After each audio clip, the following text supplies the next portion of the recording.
ধুবুৰীৰ মহামায়া উন্নয়ন খণ্ডৰ অন্তৰ্গত টুকপাৰা গাঁও পঞ্চায়তত প্ৰধানমন্ত্ৰী আৱাস যোজনা গৃহ নিৰ্মাণৰ নামত আচলতে হৈছে কি? টুকপাৰা গাঁও পঞ্চায়তৰ বামুণী গাঁও দ্বিতীয় খণ্ড গাঁৱৰ কেইবাটাও গৃহ নিৰ্মাণ নকৰাকৈ ধন আত্মসাৎ মহামায়া উন্নয়ন খণ্ড বিষয়া মঞ্জুলা ঠাকুৰীয়াৰ লগতে জিপিচি ৰহুল কুদ্দুছৰ। আনকি প্ৰধানমন্ত্ৰী আৱাস যোজনা গৃহ দিয়াৰ নামতো ব্যাপক ধন সংগ্ৰহ ৰহুল কুদ্দুছৰ।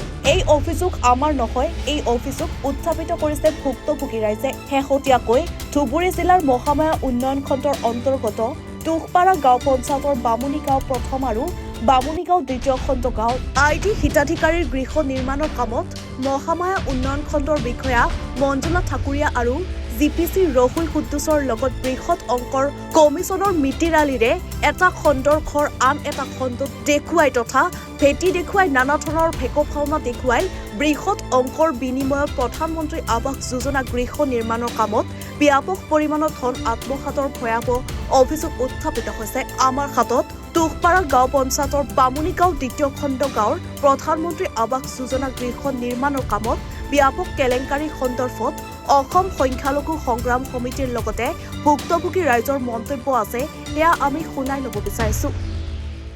এই যে সাধারণ এই যে হওয়াল একটা কোনো মতো করছি গরিব মানুষ, সেই জন্য আমার ঘরটা হল না। এই মানুষের ফুলওয়ালা ঘর ওলে সরকারি ঘর পাইছে, ওলে তাও আমরা ঘর পাইছে, মুই দিন হাজিরে করি মুই খাং, মোর ঘরটা হল না। মোর নাম সুবর আলী, বাড়ি তো তুষপাড়া। প্রচুর তো দেয় নাই, পয়সাও নিচ্ছে, ২০০০ টাকা নিচ্ছে, ঘর দেয় নাই। হবে হবে করি একসাথে ঘরের লিস্টগুলো সকালে ঘর হল, মোর ঘরটাকে কাটি দিছে।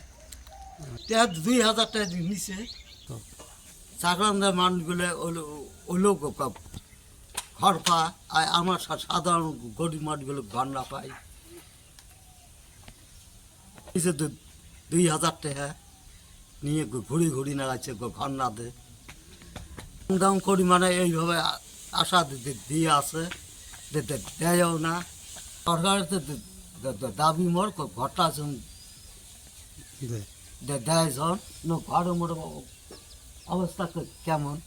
আপোনালোকে জানে যে মহামায়া ব্লগৰ তুষপাৰা জিপিত বহুকেইটা ঘৰত দুৰ্নীতি হোৱা পৰিলক্ষিত হৈছে আৰু সেই দুৰ্নীতিসমূহ আমি যদি ক'ৰবাত দেখাবলৈ পাইছোঁ যে কোনোবা এজন ব্যক্তিৰ নামত ঘৰ অহাৰ পিছত যে যিজন ব্যক্তিৰ নামত ঘৰ আহিছে বা যিজন ব্যক্তিক চেংচন দিয়া হৈছে সেই ব্যক্তিজনে ঘৰ নকৰাকৈ সেই ব্যক্তিজনৰ একাউণ্টত টকা উঠাই বিভাগীয় কৰ্তৃপক্ষৰ কেইবাজনে ব্যক্তিয়ে গোপন বুজাবুজিৰ কৰি টকাখিনি লণ্ডন ৰাজ এটা তেওঁলোকে চলাইছে। গতিকে আমি অসম সংখ্যালঘু সংগ্ৰাম পৰিষদে এটা দাবী উত্থাপন কৰিছোঁ, মহামায়া ব্লগত এটা তদন্ত হ'ব লাগে আৰু তদন্তক্ৰমে এই তুষপাৰা গাঁও পঞ্চায়তত আচলতে হৈছে কি আৰু কেনেকৈ ঘৰবিলাক দুৰ্নীতি কৰা হ'ল ঘৰত। গতিকে এই ঘৰবিলাকত দুৰ্নীতি কেনেকৈ হ'ল ইয়াৰ এটা উচ্চপদস্থ তদন্ত হ'ব লাগে আৰু তদন্তত এটা কথা বিশেষভাৱে তদন্ত কৰিব লাগে যে যেতিয়া এই ঘৰসমূহ নিৰ্মাণ নকৰাকৈ যেতিয়া ধন উঠাই লোৱা হ'ল সেই সময়ত আমাৰ যিসকল বিষয়া আছিল তেওঁলোকে কেনেকৈ ফটো আপলোড কৰিলে আৰু কোনটো ঘৰৰ ফটো আপলোড কৰি তাতে দেখুৱাইছিল যে ঘৰটো নিৰ্মাণ কৰা হৈছে। গতিকে ইয়াৰ ওপৰত এটা উচ্চপদস্থ এটা তদন্ত কৰিবলৈ আমি অসম সংখ্যালঘু সংগ্ৰাম পৰিষদে দাবী উত্থাপন কৰিছোঁ। পৰ্বতজোৰাৰ পৰা মজিবুৰ ৰহমানৰ ৰিপৰ্ট, এনিফাৰ 24।